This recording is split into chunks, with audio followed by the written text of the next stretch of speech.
नमस्कार। जी बिजनेस की खास पेशकश एसएमई एक्सप्रेस हेल्पलाइन सीजन 2 के इस नए एडिशन में आपका स्वागत है।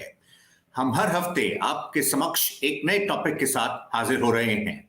ओमिक्रॉन से बदलते समीकरण के बीच एमएसएमई सतर्क हैं और आज हम हेल्पलाइन में स्मॉल बिजनेसेस के एक अहम मुद्दे डिलेड पेमेंट्स पर फोकस करने वाले हैं ताकि मुश्किल दौर में एमएसएमईज को राहत मिल सके। हमें ज्वाइन कर रहे हैं Sandeep Mahendru, CEO M1 exchange, Rama Devi, president Association of Lady Entrepreneurs of India ALEAP. साथ ही हमारे साथ मौजूद हैं doctor M Narendra, advisor Incube collaborations, former CMD Indian Overseas Bank. आप सभी का शुक्रिया, थैंक यू। आइए बातचीत के सिलसिले को अब हम शुरू करते हैं। रमा जी, आपके पास हम पहले आना चाहेंगे। रमा जी, ओमिक्रॉन फ्रंट पर जो डेवलपमेंट्स हैं उनके बीच आप ग्राउंड पर एमएसएमई कम्युनिटी के मूड के बारे में क्या शेयर करना चाहेंगे? विद रिस्ट्रिक्शंस कमिंग बैक, इसके क्या मायने हैं इकोनॉमिक रिकवरी के लिए और एमएसएमईज के लिए, क्योंकि वो बाउंस बैक करने की कोशिश कर रहे थे? Namaste. I think it's a big what we expected, but still, there's something like it is like a shock for all of us because we are trying to revive and we are starting our businesses in a very big way, particularly MSME sector, which is providing employment to more than about 110 million people in our country. I think the sector is bouncing back, and this Omicron, COVID third wave, they call it, and it's really affecting small industry in a very big way. I think there are end of the tunnel, there is a light always. So we want to come back, we want to fight, we want to survive, but we need the support of government in a very big way. And though the schemes are announced, their implementation part, there's a lot of lacuna, and we would like them to address this. This is the scenario today. Narendra साहब, आपके पास हम आना चाहेंगे opening comment के लिए। आप हमें ये बता सकें, जिस तरह से कि अनसर्टेन एनवायरनमेंट है, इसमें कई चैलेंजेस हैं, उसमें एक डिलेड पेमेंट्स भी एक बड़ा कंसर्न एरिया रहा है। इसको एड्रेस करने के लिए कदम तो कई उठाए गए हैं, लेकिन फिर भी इस फ्रंट पर कई इश्यूज हैं। आप फैसिलिटेशन काउंसिल्स, समाधान पोर्टल, इनके रोल को कैसे देखते हैं और कैसे एनालाइज कर रहे हैं इस बड़ी प्रॉब्लम को? हाँ सौरभ जी, दैट आपने बताया जैसा गवर्नमेंट से बहुत सारा फैसिलिटेशन एज वेल एज समाधान स्कीम एंड अन्य बहुत स्कीम उन्होंने इंट्रोड्यूस किया है। और particularly after Covid first phase itself उन्होंने अंडर द आत्मनिर्भर भारत बहुत सारा फार रीचिंग चेंजेस है ना। एक एमएसएमई का डेफिनेशन को बढ़ाया और डिफरेंस बिटवीन मैन्युफैक्चरिंग और सर्विस का निकाल दिया। और उसका अलावा उन्होंने 3 लाख करोड़ का under the emergency credit guarantee scheme में उन्होंने अनाउंस किया। उसका अभी स्कीम में ऑलमोस्ट वो 3 लाख करोड़ तक ऑलरेडी सैंक्शनड एंड अवेल हो गया था by the banks, particularly all the scheduled commercial bank. And उसके बाद उन्होंने उसको 1.5 crore extra for such of the sectors which are affected by the COVID, particularly tourism, health, hospitality and other अन्य sector को भी बढ़ाया। और because hospital also health is very important, तो वो तरफ से अभी सभी एमएसएमई को बहुत सारा क्रेडिट सपोर्ट मिला है। आपने बताया पेमेंट मैकेनिज्म को इम्प्रूव करना, उसमें उन्होंने गवर्नमेंट ने एक कंपलसरी 45 डेज में पेमेंट करने का एक्ट भी लाया था। उसके साथ अगर वो नहीं किया तो उन्होंने उसको कंपाउंड इंटरेस्ट भी देने का है। उसके साथ उनका सच बिल को उन्होंने वो पोर्टल में, फैसिलिटेशन पोर्टल में डाल के if there is any dispute under the Sambandh scheme में उसको सॉर्ट आउट करना। बट थोड़ा कुछ केसेस उधर ही पेंडिंग रहता है। दूसरा, एमएसएमई को ये थोड़ा वेल ऑर्गेनाइज एमएसएमई को इसका जानकारी होगा, बट ऐसा माइक्रो एंड स्मॉल एंटरप्राइज को अभी तक उसका जानकारी नहीं है। कॉर्पोरेट को आपने इंसेंटिवाइज करो और उनको थोड़ा टैक्स कंसेशन दे दो। सपोज उन्होंने उनका सपोर्टिंग यूनिट के लिए उन्होंने इक्विटी लगाए, once they put the equity, उनको तो पेमेंट करना तो उनका ही जरूरी है। और ऐसा तो क्वालिटी प्रोडक्ट बिना, और if they don't supply in time उनका एंटायर एक्सपोर्ट चेन और the supply of the domestic will get affected. Pramod ji, आप बता सके तो इस एनवायरनमेंट में एमएसएमईज एक तरफ हम देख रहे हैं थोड़ा उसको लेकर बैकफुट पर भी है कि किस तरह से ये बदलाव हो रहे हैं, वहीं MSMEs high raw material prices को लेकर भी चिंतित रहे हैं। आप मानते हैं कि ऐसे में ये और भी ज्यादा जरूरी हो जाता है कि स्मॉल बिजनेसेस को सपोर्ट किया जाए और उनके ड्यूज को प्रायोरिटी पर क्लियर किया जाए? I think we need to find innovation in encouraging our MSME sector. Like, for example, if you look at the equity participation of large industry, as Sir said, that is a good way of driving them forward. Like, if a large industry puts an equity in a small and MSME sector, instead of borrowing from bank finance, this will resolve an issue of delayed payment also. So that's one way of looking at, and bridge finance and factoring. These are the services which are required by MSME sector in this crisis. And other than that, I feel though we are talking about various infusion of funds by central government, that funds are earmarked for only few MSMEs, like those who have not become NPAs, those who are in crisis, having a balance sheet, very good balance sheet, but nobody addressed issues like, those in units, though they have been performing very well since last 2 years due to COVID or various they are, most of them are suppliers to a lot of state governments and other government undertakings. They are not able to realize their money and they have become sick, and nobody is addressing that sick industry. Just because 2 years, he could not perform or he or she could not perform, you cannot brand and put them aside. See, when bankruptcy existing in other countries, why not think of those entrepreneurs who have performed very well, give them again another chance to perform. This is what I feel need to be a new initiative from Government of India. Sandeep ji, आपके पास हम आना चाहेंगे। Sandeep ji, trades को 2017 में RBI ने launch किया था और हाल ही में trends and progress of banking की रिपोर्ट के मुताबिक 2020-21 में जो इनवॉइसेस ट्रेड्स प्लेटफॉर्म पर अपलोड और साथ ही फाइनेंस की गई हैं, उसमें करीब 62%, 62% का इजाफा देखा गया है। वहीं सक्सेस रेट में भी सुधार हुआ है। आप इसको कैसे एनालाइज कर रहे हैं? In fact you are very right. जो आरबीआई की रिपोर्ट के हिसाब से 2021 में ट्रेड्स की growth has been 60%, 62% rather, to be very precise, and this momentum 21-22 में भी is continuing, and in 21-22 financial year the momentum growth is more than 150%.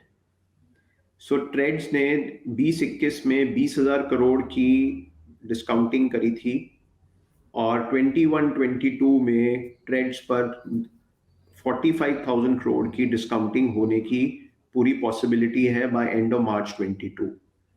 So corona second wave which happened in April 22, June 20, that also we went long in trades, and now in the Omicron wave. In both the waves, this has come out that digital is the medium to manage your business well, and Trades has proved it as one of the players in a digital space. आपसे हम ये भी समझना चाहेंगे, factoring regulation amendment bill के front की जहां तक बात है, उसमें अभी हम देख रहे हैं अब जिस तरह से अब 9,000 एनबीएफसीज के लिए भी डोर्स ओपन हो गए हैं। इसके क्या मायने हैं स्पेस के लिए, एमएसएमईज की लिक्विडिटी के लिए? Right. So what happens is कि आज ट्रेड स्पेस सिर्फ बैंक्स फाइनेंसिंग करते हैं एमएसएमई की, और जब बैंक्स फाइनेंसिंग करते हैं तो वो एमएसएमई के कस्टमर के ऊपर रिस्क लेते हैं, और अगर वो कस्टमर की रेटिंग अच्छी रेटिंग है, ए रेटेड है, तो बैंक्स उसको इमीडिएटली उनके बिल की फाइनेंसिंग कर देते हैं। बट अगर कस्टमर की रेटिंग एवरेज है, बी रेटेड है, तो आज बैंक्स बहुत लिमिटेड मात्रा में फाइनेंसिंग करते हैं। ये जो चेंज फैक्टरिंग एक्ट में गवर्नमेंट की तरफ से अब अंडर इम्प्लीमेंटेशन है, इस चेंज से सारी एनबीएफसीज वो बी रेटेड कॉर्पोरेट्स के कस्टमर्स की बिल्स की भी फाइनेंसिंग करनी स्टार्ट कर देंगे। As a result liquidity MSME के लिए और 10 फोल्ड इंक्रीज हो जाएगी जो आज है. And as a result this delayed payment from the medium corporates, जो एमएसएमई आज मीडियम कॉर्पोरेट्स के लिए काम करते हैं, उनके लिए बहुत अच्छा फायदा होने वाला है. नरेंद्र साहब, आप बताएं, आरबीआई की फाइनेंशियल स्टेबिलिटी रिपोर्ट के मुताबिक भी there are emerging signs of stress in MSMEs और उनके पोर्टफोलियोज को क्लोज मॉनिटरिंग की बात भी कही गई है. आप इसको कैसे एनालाइज कर रहे हैं? आपने बताया फाइनेंशियल स्टेबिलिटी रिपोर्ट में अभी बताया गया है दैट 18-19% तक ये इसका स्ट्रेस एसेट्स ऑलरेडी है और एसएमई में.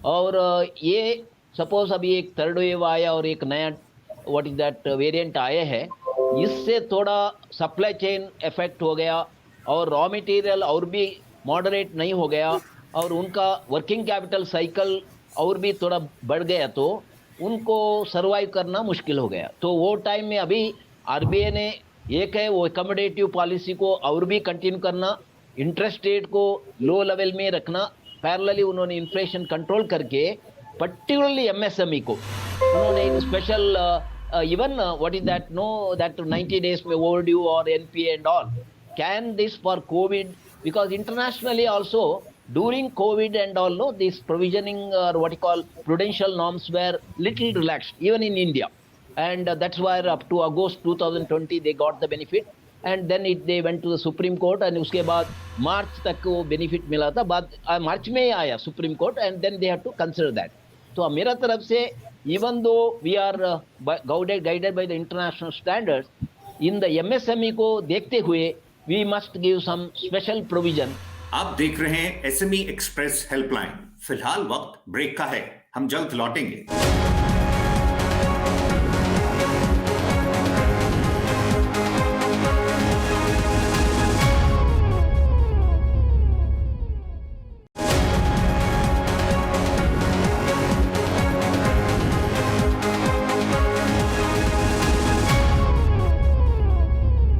आप देख रहे हैं एसएमई एक्सप्रेस हेल्पलाइन. आज हम फोकस कर रहे हैं डिलेड पेमेंट्स पर. आइए आगे बढ़ते हैं. संदीप जी, जिस तरह से जो पार्लियामेंट्री पैनल है उसकी भी कुछ खास रिकमेंडेशंस रही हैं, जिसमें उन्होंने ये भी कहा है कि ये मैंडेटरी किया जाए कि सभी सीपीएसईज के लिए जिनका 250 करोड़ से ज्यादा का टर्नओवर है वो ट्रेड्स प्लेटफॉर्म पर आए, मैंडेटरी हो. साथ ही ये जो जीएसटी पोर्टल से ऑटोमेटिक पोस्टिंग की बात भी हो रही है ट्रेड्स पर. आपको लग रहा है इस स्पेस में काफी इन रिकमेंडेशंस जो आ रही हैं इससे काफी बूस्ट मिल सकता है इस पूरे क्षेत्र को? एब्सोल्युटली. सो अभी तक 500 करोड़ की कंपनीज के लिए कंपलसरी है ट्रेड्स पे आना. 500 करोड़ से कम वाली कंपनीज आए या ना आए इज नॉट मैंडेटरी, बट आ सकती हैं, कोई रोक नहीं है और आती भी हैं और उनके सप्लायर्स की फाइनेंसिंग होती है. अब जो पार्लियामेंट्री कमेटी ने बोला है कि बिकॉज 500 करोड़ तक सक्सेस मिली है और वॉल्यूम्स सब्सटैंशियल ऊपर चले गए हैं, तो क्या हम इसको 250 करोड़ तक की कंपनीज के लिए ले जा सकें. ये उनकी सजेशन है और वो सजेशन फुली वैलिड है. और जैसे ही ये होगा तो वॉल्यूम और बेनिफिट आएगा सारे एमएसएमईज को इस चेंज से. सेकंड, जैसे आपने बोला कि जीएसटी के साथ इंटीग्रेट हो जाए और जैसे ही जीएसटी में ई इनवॉइस रेज होता है वो ई इनवॉइस ट्रेड्स पे अवेलेबल हो जाए डिस्काउंटिंग के लिए, ये अपने आप में एक बहुत बड़ा डिजिटल रेवोल्यूशन होगा in the trade space, in the trade finance space. क्योंकि ग्लोबली ऐसा बड़ा लिमिटेड कंट्रीज में मैंने नहीं सुना है जो होता है कि जब आपने जीएसटी पोर्टल पे इनवॉइस रेज किया और उसके बाद आपको अवेलेबिलिटी हो गई फाइनेंसिंग की, वो एक अपने आप में एक रेवोल्यूशन है. संदीप जी, एक आप हमें ये भी पहलू समझा सकें कि आखिर अभी जिस तरह से 500 करोड़ टर्नओवर से ज्यादा की कंपनीज के लिए ये मैंडेटरी है कि वो आए, लेकिन अभी भी सारी कंपनी उस तरह से आगे नहीं आ रही हैं, उसको किस तरह से इंप्लीमेंट किया जाए? अगर और प्रॉपर्ली इंप्लीमेंट हो तो इसका और ज्यादा बेनिफिट हो सकता है. आपका क्या एनालिसिस है उस फ्रंट पर? So, of course, very good question and I'll answer this question. See, जब ओरिजिनली 2018 में ये मैंडेट आया था गवर्नमेंट की तरफ से 500 करोड़ वाला, तब कंपनीज ने इसको कंप्लायंस की तरह लिया था कि हमें ट्रेड्स पे आना है, हम कंप्लायंस फुलफिल कर लें, रजिस्टर कर लें अपने आप को. पर over a period of time companies ने जब उसके ऊपर काम करा, अपने वेंडर्स की फाइनेंसिंग कराई और उन्होंने उसकी कन्वीनियंस को फील करा, उन्होंने फील किया कि उनके बिजनेस में कॉस्ट ऑफ डूइंग बिजनेस कम हो गई है, बिकॉज इंटरेस्ट कॉस्ट उनके वेंडर्स की कम से कम 10%, 10% पर एनम कम हुई है। एंड कंपनी को कोई एक्स्ट्रा कॉस्ट इनकर नहीं करनी, कोई कैपिटल कॉस्ट नहीं करनी, कोई सॉफ्टवेयर कॉस्ट नहीं करनी, सिर्फ उनके बिल को अप्रूव करना है कि हाँ मैंने ये सर्विस ली है। सिर्फ इतना करने से अगर उनके वेंडर की कॉस्ट कम हो रही है और इन टर्न उनके बिजनेस की कॉस्ट कम हो रही है, तो कंपनीज ने ये बात रियलाइज करी है and now they themselves are coming forward कि हमारे को ज्यादा से ज्यादा इसमें आना है और अपने आप को स्केल अप करना है। अब हमने इसमें कंपनीज के अकाउंटिंग सिस्टम्स के साथ इस अपने प्लेटफॉर्म को इंटीग्रेट कर दिया है, ताकि कंपनीज को कोई अकाउंटिंग के ऊपर भी एडिशनल टाइम नहीं लगाना पड़ेगा इन इनवॉइसेस को फाइनेंस करने के लिए। सो इन सब convenience, digital, cost reduction, benefit से लोगों की एडॉप्शन, कंपनीज की एडॉप्शन मल्टीफोल्ड ऊपर चली गई है। साइमल्टेनियसली जो अब आप बोल रहे हो कि और बेटर हो सकती है, तो यस, सीपीएसईज आज लिमिटेड वे में आते हैं। अगर उनके लिए मैंडेटरी कर दिया जाए कि सारी पेमेंट्स यहीं से रूट होंगी, तो उनका भी कल्चर चेंज होगा और फिर यहाँ इसकी एडॉप्शन मल्टीफोल्ड ऊपर जा सकती है। नरेंद्र साहब, ये बता सकें विद रिगार्ड टू फैक्टरिंग, आप आगे की द रोड हेड किस तरह से देख रहे हैं? साथ ही कोई ग्लोबल बेस्ट प्रैक्टिसेस अगर आप बता सकें जो इंडियन कॉन्टेक्स्ट में अडॉप्ट की जा सकती हैं। आपने बताया था दैट फैक्टरिंग 2011 एक्ट था, उसमें रिजर्व बैंक ने अदर देन दी बैंक्स उन्होंने एक 7 एनबीएफसी को परमिट किया, और ऐसा एनबीएफसी है उनका 50% of the assets are factoring assets and उनका interest income above 50% also are by the factoring. तो इसमें एसबीआई फैक्टर और Canara Bank factor and other a few, the overall volume until that was not so great as आपने बताया। वो China में the volume is, I have the data also, but for the fact it is substantially higher than anybody. And then of course Singapore, Hong Kong, then Japan, all of them, whereas the India share at the moment is very limited. So one way is good that if you get in more and more PSUs as well as corporate, abhi corporate around aisa identified kiya up to 500 crores mein around 4,100 or 200, similarly around 211 central public sector undertaking. अभी थोड़ा तो आ गए, may be corporate में somewhere back no it was 1500 और इसमें around may be 111, so balance also will have to come. Another thing is not merely uploading और boarding in the platform, you have to really encourage MSME also. तो आइए अब हम आगे बढ़ते हैं। मैडम, आप हमें बता सकें तो फिर इस कॉन्टेक्स्ट में आपकी इस आने वाले बजट से किस तरह की एक्सपेक्टेशंस हैं? What I look at is the manufacturing sector, which provides employment, need to have a special status and a lot of incentives, because they are doing a part of government's job of providing employment, right? So they should have a subvention in the interest, and GST should be exempted on certain case-to-case basis, where, like, for example, garment sector, because of our GST, we are not competitive in the market, in the international market. Now our target is international market, right?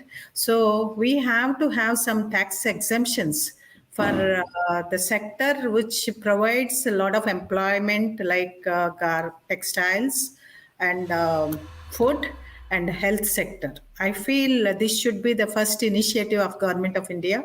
And the second, in the budget, what I propose is subvention, that is interest part. Though they are charging, due to COVID scenario, they are charging 6 to 8%, but still it is more on higher side. And bank finance to the infrastructure, like, that capital should be a long-term finance, not just 5 years. It should be 10 years finance to the small industry, so that NPS numbers will come down and the repayment will become easy for small industry. Sandeep ji, हम आगे बढ़ते हैं। अब जो fourth coming budget है, इससे आपकी किस प्रकार की एक्सपेक्टेशंस हैं? क्या उम्मीद कर रहे हैं? सो सर, जो पार्लियामेंट्री कमेटी ने जो पॉइंट्स पुट फॉरवर्ड करे हैं कि ये 250 करोड़ के लिए एप्लीकेबल हो जाए, मैंडेटरी हो जाए, एप्लीकेबल तो आज है। सेकंड, अगर इसमें ट्रेड क्रेडिट इंश्योरेंस जो अभी लॉन्च हुआ है, वो अगर उसको और मोटिवेट करा जा सके इंश्योरेंस कंपनीज को कि वो ट्रेड क्रेडिट इंश्योरेंस ऑफर करें इंडिया में, ताकि ये जो इनवॉइसेस जिसके ऊपर बैंक को कोई भी फियर है कलेक्शन का, वो फियर इंश्योरेंस के थ्रू कवर अप हो जाए।